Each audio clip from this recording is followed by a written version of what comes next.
Assalamualaikum warahmatullahi wabarakatuh. Bapak Ibu dosen yang terhormat, perkenalkan saya Satria, NIM 2019-721-003, nomor UKG 2016-994-68035, mahasiswa PPG dalam jabatan Angkatan 4 tahun 2021, program studi Geografi Universitas Negeri Jakarta. Pada kesempatan kali ini, saya akan melaksanakan video praktek pembelajaran uji kinerja pada hari Senin 06 Desember tahun 2021 yang bertempat di SMA Negeri 1 Baru. Pada kesempatan kali ini, materi yang saya bawakan yaitu kelayakan planet bumi untuk kehidupan. Terima kasih. Sekian. Wassalamualaikum warahmatullahi wabarakatuh.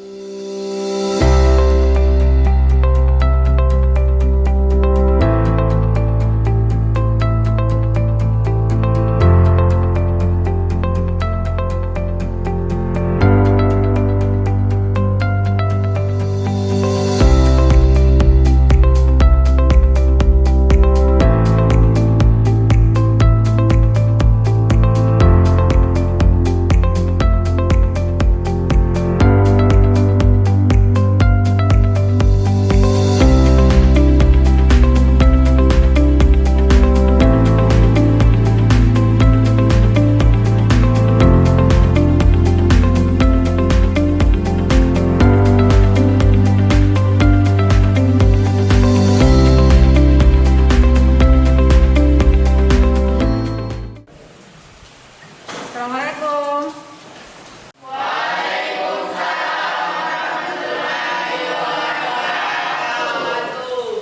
Assalamualaikum warahmatullahi wabarakatuh. Selamat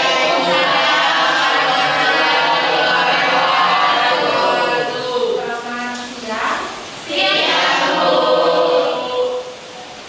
Jadi sebelum kita memulai pelajaran hari ini, kepada ketua kelasnya Ibu persilakan untuk memimpin doa. Silakan. Untuk seluruhnya duduk siap, gerak. Sebelum kita mulai pelajaran, marilah kita membaca doa. Doa dimulai.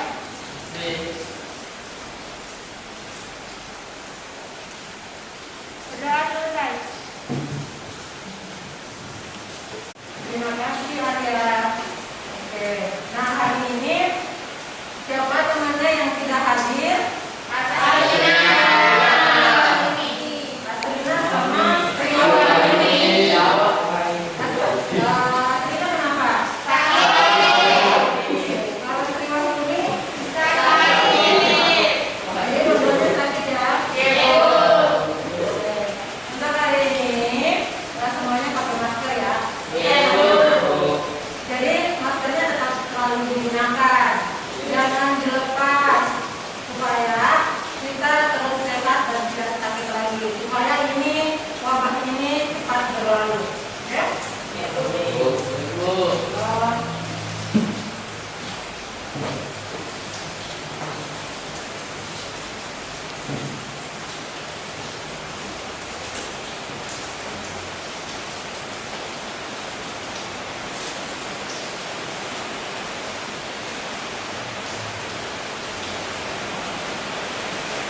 Ini yaitu kelayakan planet bumi untuk kehidupan.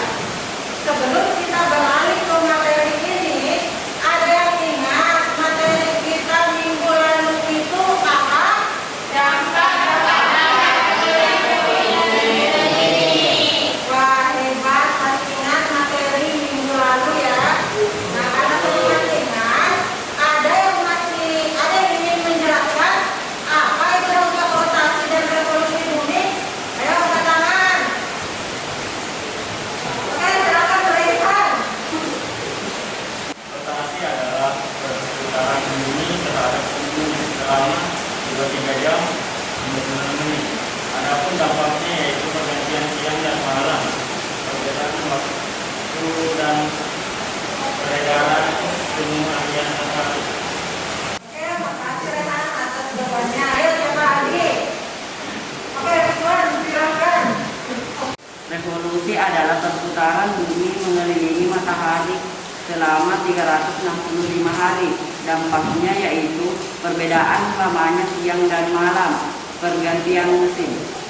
Terima kasih siswa tadi ya, luar biasa masih mengingat materi kita minggu lalu.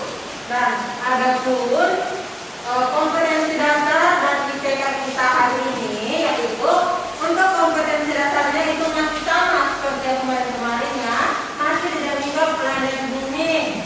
Sedangkan untuk IPK-nya yaitu IPK untuk pengetahuan menganalisis fakta-fakta kelayakan planet bumi sebagai planet layak huni bagi makhluk hidup. Sedangkan untuk keterampilannya yaitu menyajikan hasil analisis dalam bentuk presentasi terkait fakta-fakta kelayakan planet bumi sebagai planet layak huni bagi makhluk hidup.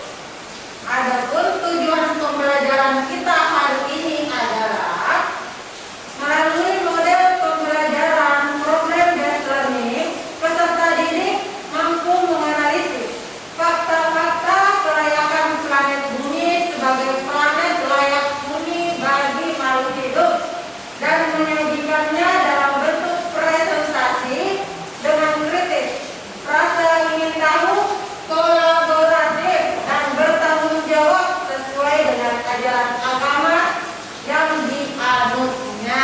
Jadi ini yang harus kita tuju hari ini ya. Nah, sebelum kita masuk, kita harus tahu dulu apa sih manfaat dari mempelajari materi ini. Jadi manfaatnya yaitu ketika kamu sudah mengetahui bahwa ternyata bumi kita ini yang ketika diumpamakan bumi ini sebagai rumah bagi kita. Nah, rumah kita sendiri itu kan otomatis harus dibersihkan, harus dijaga, ya kan? Sama halnya dengan bumi kita ini harus dijaga, harus dilestarikan agar ke depannya nanti bumi ini bisa tetap asri, bisa tetap sejuk, indah, ya. Nah, sedangkan selanjutnya ada pun mekanisme penilaian kita hari ini sama seperti minggu-minggu sebelumnya. Minggu ini pun itu akan terbagi menjadi beberapa kelompok. Setiap kelompok akan berdiskusi. Nah, ada 3 bentuk penilaian. Yang pertama, penilaian sikap, bagaimana kalian bersikap. Yang kedua, penilaian pengetahuan. Jadi nanti ada tes tertulis melalui LKPD dan penilaian evaluasi di akhir pembelajaran. Penilaian keterampilan. Keterampilan di sini berarti bagaimana kalian mengemukakan pendapat ketika dalam diskusi dan dalam presentasi. Selanjutnya, nah, kita akan melihat video terlebih dahulu, di mana dengan videonya mengapa manusia hanya dapat hidup di bumi.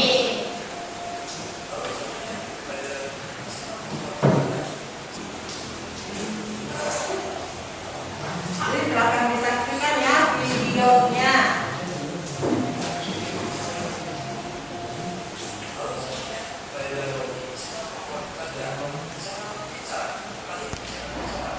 Kedengaran sih?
Oke, jadi tadi setelah melihat video ada yang ingin ditanyakan.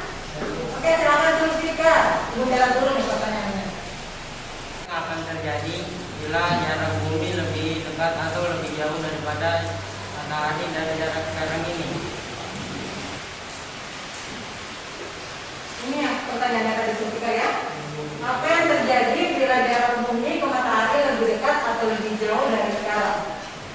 Tadi di dalam video sudah dijelaskan ya, bahwa jarak bumi ke matahari sebagai pusat sumber energi atau pusat tata surya itu merupakan jarak yang paling ideal.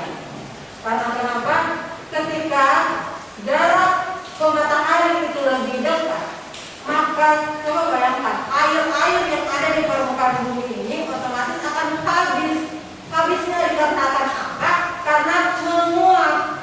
Sedangkan ketika jarak matahari ke bumi lebih jauh daripada yang sekarang, air-air yang ada di permukaan bumi itu akan membeku. Dan ketika seperti itu yang terjadi adalah makhluk hidup itu akan mati atau tidak dapat untuk hidup lagi. Oke? Oke, ada lagi yang ingin bertanya? Silakan. Oke, silakan Aditya. Apa itu zona emas? Iya, apa itu zona emas? Emas. Nah, zona emas ini juga tadi sudah dibahas di dalam video ya.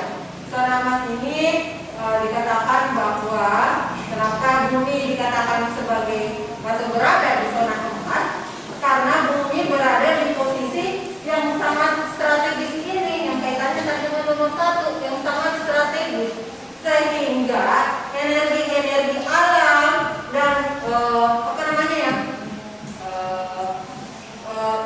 air-air ini, yang jumlah air ini itu berada pada posisi yang betul-betul sesuai.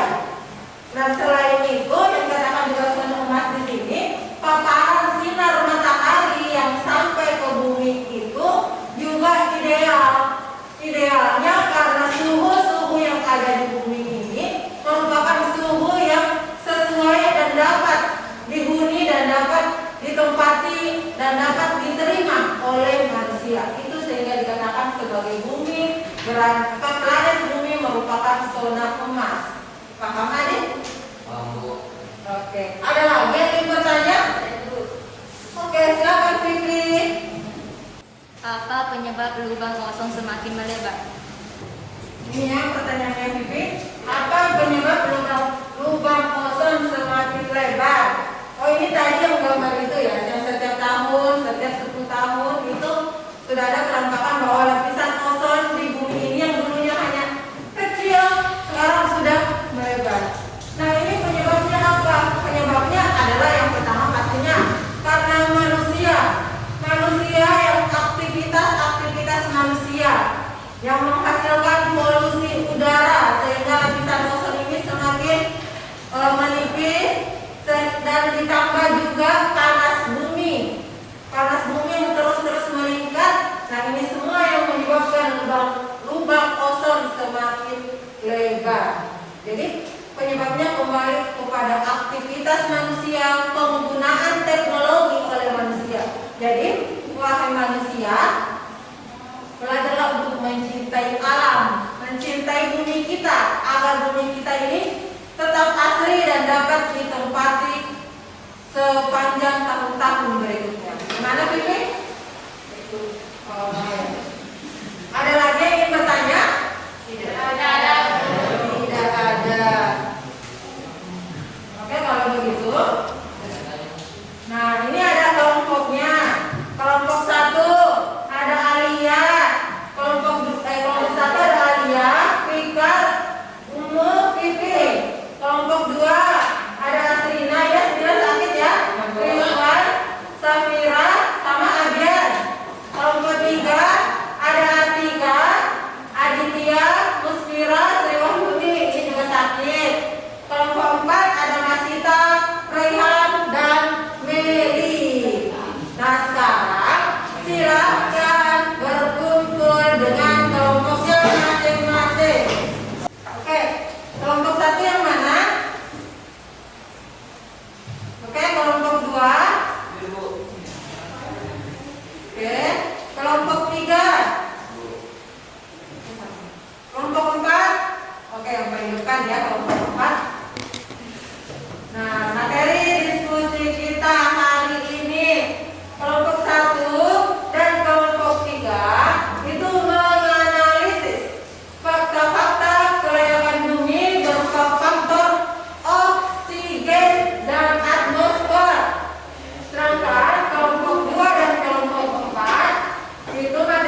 kelompok 2.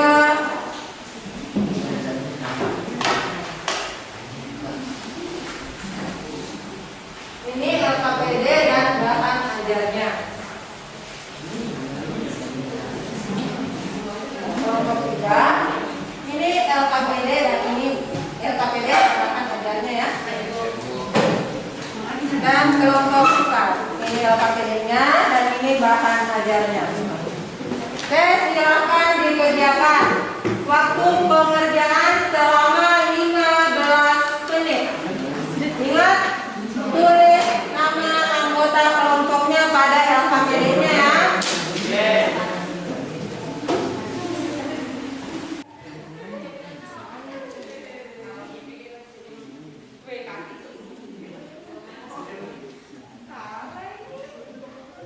Di Google Classroom juga ada LKPD masing-masing kelompok.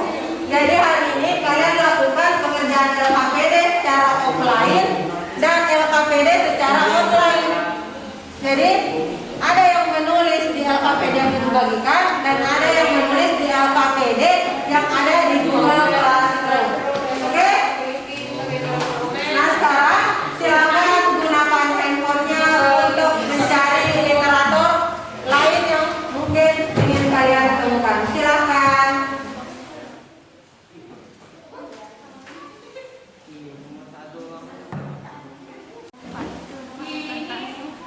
Kesimpulan itu dari belakang.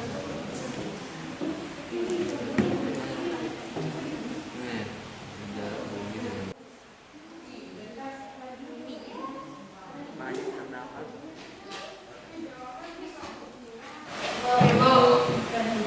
Jadi ada dua di situ dan yang di offline, ada yang fisik dan di LKPD online. Di kelompok 4 sudah diupdate bersama Meli ya. Sampai mana? Ini yang update LKPD online siapa?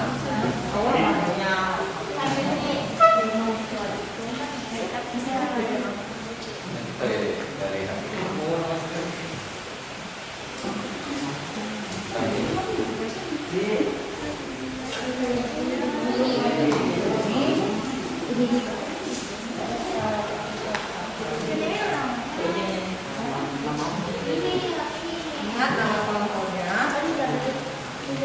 Mana? Baru Abu. Sudah selesai. Baru Abu. Oke. Sudah di atas bagaimana? Pada mulai sudah sampai mana? Sudah sama? Iya Bu, sudah sampai. Bukan lompat ya? Mana? Cepat dulu. LKPD online-nya? Baru Oke.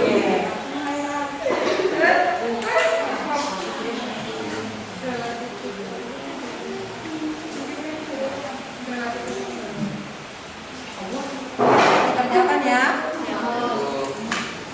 Ini ada sampai mana? Ayo,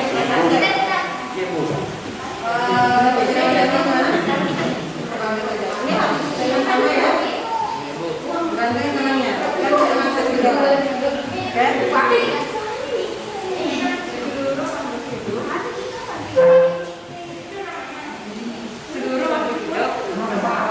Oke.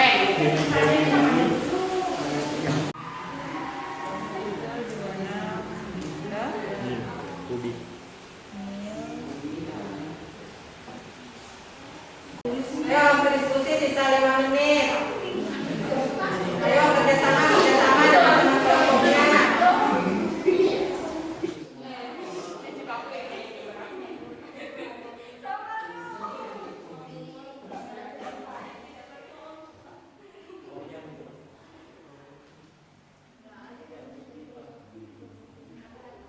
Ayo tetap diskusi dengan teman kelompoknya. Oke, jadi dari kelompok 1 dan kelompok 3 yang diskusi, yang presentasi kelompok 1 ya. Jadi kelompok 1 yang presentasi siapa? Oh, Alia. Jadi kelompok 3 siapa pertanyaannya?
kelompok 3, kelompok 1 silakan menjawab. Saya persilakan kepada kelompok. Pada dasarnya, kadar oksigen dilihat terkait erat dengan evolusi kehidupan di bumi, seperti halnya perubahan siklus geokimia terkait dengan variasi iklim. Ada dua hipotesis yang mungkin bisa menjelaskan fenomena penurunan oksigen. Oke, bagaimana kelompok 3? Diterima atau tidak diterima? Oke, ada lagi yang ingin ditanyakan? Oke, silakan artikan. Apa yang dimaksud efek rumah kaca? Oke, itu tadi pertanyaan dari kelompok 3. Apa efek rumah kaca? Oke, silakan kelompok 1, siapa mau jawab? Oke, Ibu Hera silakan. Efek rumah kaca merupakan istilah yang digunakan untuk menggambarkan bumi memiliki efek seperti rumah kaca di atas, di mana panas matahari terperangkap oleh atmosfer bumi. Oke, itu tadi jawaban dari kelompok 1 mengenai efek rumah kaca. Bagaimana kelompok 3? Diterima. Oke, bagaimana kelompok 3? Masih ada yang ingin ditanyakan? Oke, tidak ada. Kalau tidak ada, beri tepuk tangan untuk kelompok 1.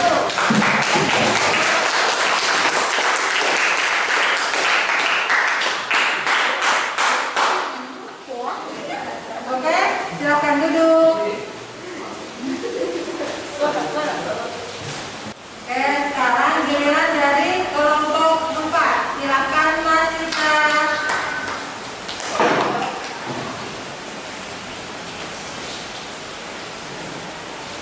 Assalamualaikum warahmatullahi wabarakatuh.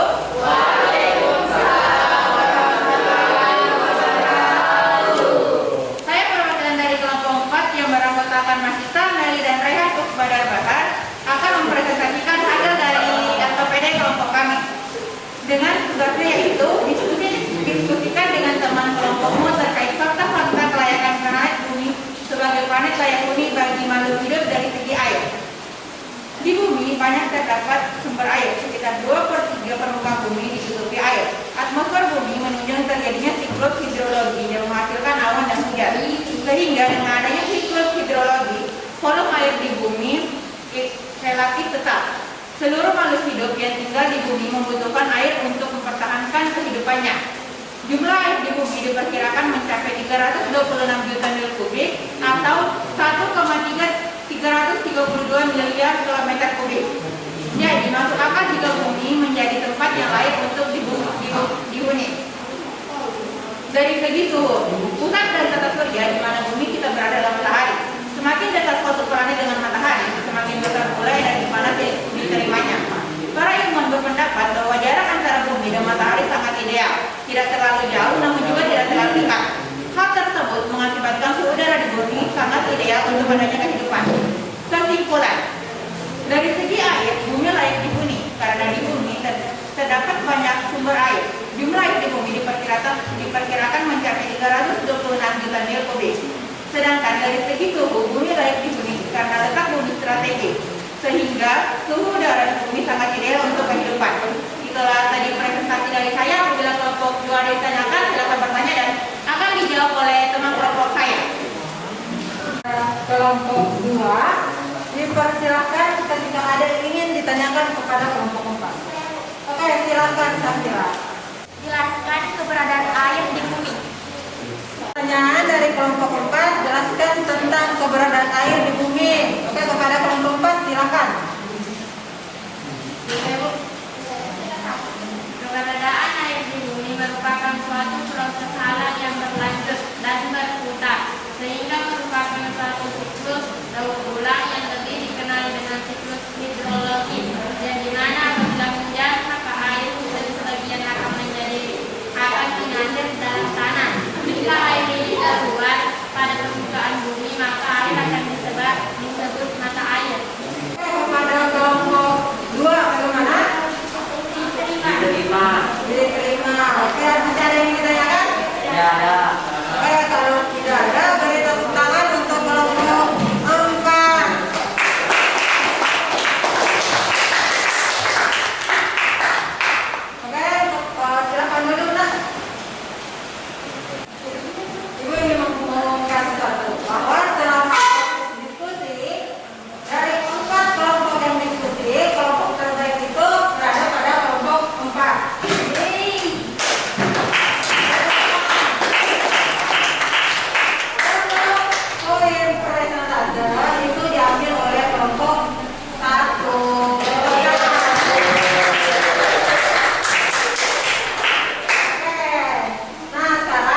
dari Meli.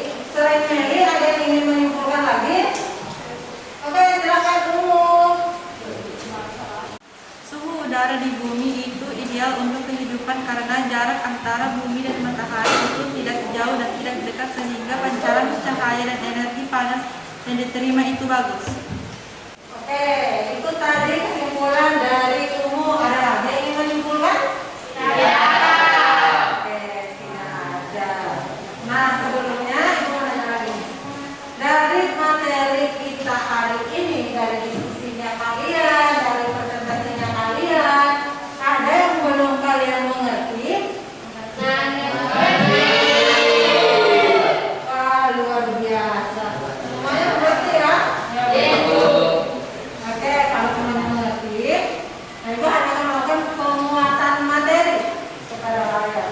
Jadi, sebuah planet dikatakan layak huni atau layak sebagai ruang kehidupan apabila memenuhi syarat-syarat utama, yaitu yang pertama, jarak yang sesuai dengan bintang terdekat, yaitu matahari.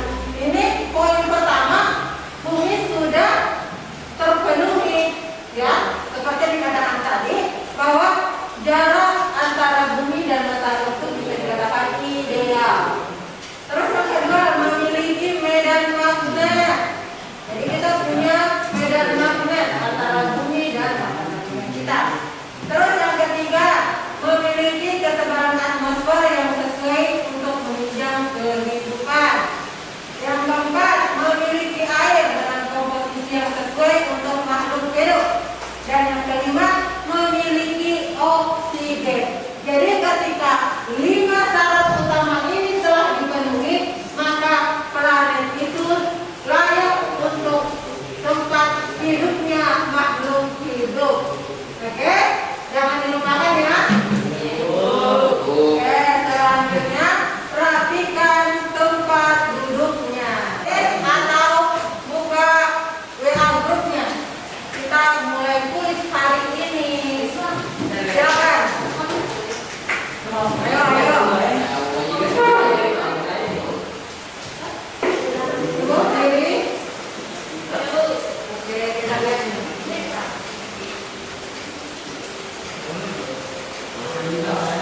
Oke. Sulfika juara 3, Masita juara 2 dan Arya juara 1.